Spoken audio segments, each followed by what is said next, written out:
একবার একজন ব্যক্তি তার বাবার রেখে যাওয়া যত ধন সম্পত্তি আছে সবকিছু তার নষ্ট হয়ে গেছে। নষ্ট হওয়ার পর সে বসে বসে কান্না করছে। ঠিক তখন তার বাড়িতে একজন সন্ন্যাসী আসে। আসার পর বললো যে কি হয়েছে, কেন কান্না করছে? তখন বলছে যে আমার ভাগ্য শেষ, আমার জীবন থেকে আমার ভাগ্য চলে গেছে, আমার সবকিছু ধ্বংস হয়ে গেছে, বাবার রেখে যাওয়া সোনা গয়না ধন সম্পত্তি সবকিছু শেষ, এখন আমি কি করবো? তখন সেই সন্ন্যাসী বললো ঠিক আছে, তাহলে তুমি ভাগ্যকে নিয়ে আসো আবার। এই কথা বলে সন্ন্যাসী এখান থেকে চলে গেল।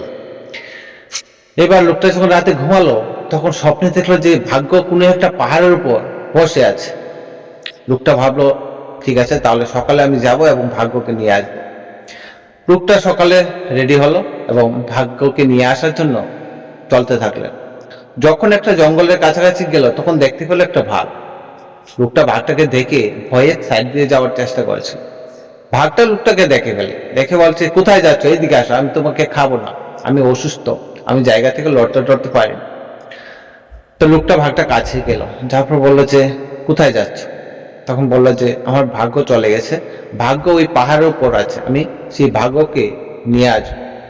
তখন ভাগটা বললো তাহলে তোমার ভাগ্যকে জিজ্ঞেস করবে আমার শরীর কবে ঠিক হবে, আমি কখন আগের অবস্থায় ফিরে আসবো। লোকটা বললো আচ্ছা ঠিক আছে। এই কথা বলার পর লোকটা এখান থেকে চলে গেল। তারপর কিছুটা দূর যেতেই দেখতে পেল যে একটা ফলের বাগান। লোকটা একটা ফল হাতে নিল এবং মুখে দিল, কিন্তু ফলটা ছিল তেঁতু, খেতে পারছে না। যখন ফেলে দিল তখন বাগানের মালিক দেখলো, দেখার বললো যে আমার বাগানের ফল কেউ খেতে পারে না, জানি না কেন ফলগুলো এত তেঁতু হয়।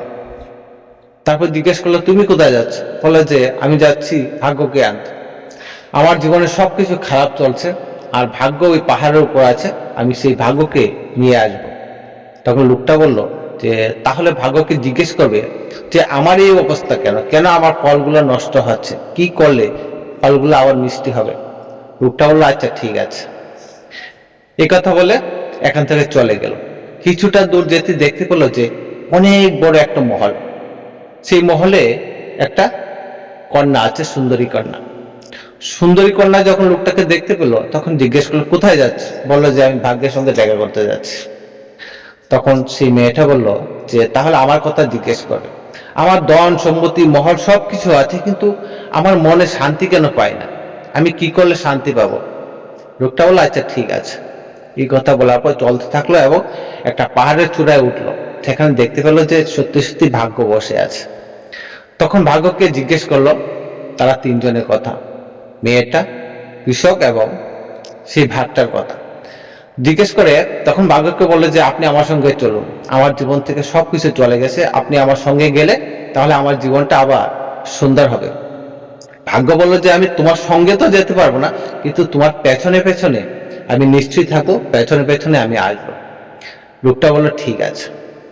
লোকটা আসলো, প্রথমে মেয়েটাকে তার সমস্যার সমাধান বলল, তারপরে সেই কৃষককে তার সমস্যার সমাধান বলল এবং সর্বশেষ ভাগটার কাছে আসলো। যখন ভাগটার কাছে আসলো তখন ভাগটা জিজ্ঞেস করলো কি বলেছে তোমার ভাগ্য? তখন লোকটা বলে যে আপনার সমস্যা, কৃষকের সমস্যা, আরো একটা সুন্দর মেয়ের সমস্যা, তাদের সমস্যার কথাও জিজ্ঞেস করেছিল এবং তাদেরকে বললাম। বলে যে কি বললো, মেয়েটার কথা কি বললো?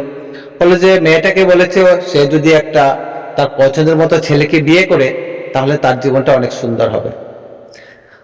তারপর বাঘটা জিজ্ঞেস করলে মেয়েটা কি বলেছে? তখন বলার পর বললো যে মেয়েটা তখন আমাকে বলেছিল বিয়ে করার জন্য, আমি যদি তাকে বিয়ে করি তাহলে আমাকে সেই মহল সোনা গয়না সবকিছু দেবে, কিন্তু আমি বিয়ে করিনি কারণ ভাগ্য আমার পেছনে আছে, আমার কোনো কিছু প্রয়োজন নেই, তার জন্য আমি ছেড়ে চলে এসেছি।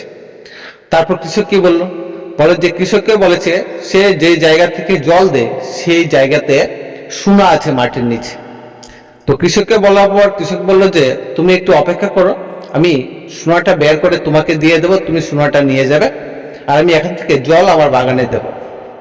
তো লোকটা না করলো, বললো না আমার সঙ্গে ভাগ্য আছে, এই সোনার আমার দরকার নেই, আমার সোনা লাগবে না। তারপর ভাগটা জিজ্ঞেস করলো যে আমার কথা কি বলেছে? বলে যে আপনার কথা বলেছে আপনি যদি কোনো মূর্খ ব্যক্তির মাথা খান তাহলে আপনার শরীরটা ঠিক হয়ে যাবে। এই কথা শুনতে ভাগটা এই লোকটাকে খেয়ে ফেললো, তার মাথাটা কামড় দিয়ে একদম খেয়ে ফেললো, কারণ এই লোকটা ছিল মূর্খ। একজন সুন্দরী কন্যা পেল, ওইটা ছেড়ে দিল শুধুমাত্র ভাগ্যের কথা চিন্তা করে। সোনা পেয়েছে, ওইটাও ত্যাগ করলো শুধুমাত্র ভাগ্যের কথা চিন্তা। এই গল্পটা মূল উদ্দেশ্য হলো যে ভাগ্য আপনাকে নিজের হাতে কিছু দিয়ে আসবে, আপনাকে পরিশ্রম করতে হবে, এবং পরিশ্রম করার পর যে পারিশ্রমিকটা পাবেন সেটাকে আপনার বুঝতে হবে, ওইটাকে আপনাকে যত্ন করে রাখতে হবে। আর ওইটা যদি আপনি অবহেলা করেন তাহলে সেটা হবে আপনার দুর্ভাগ্য।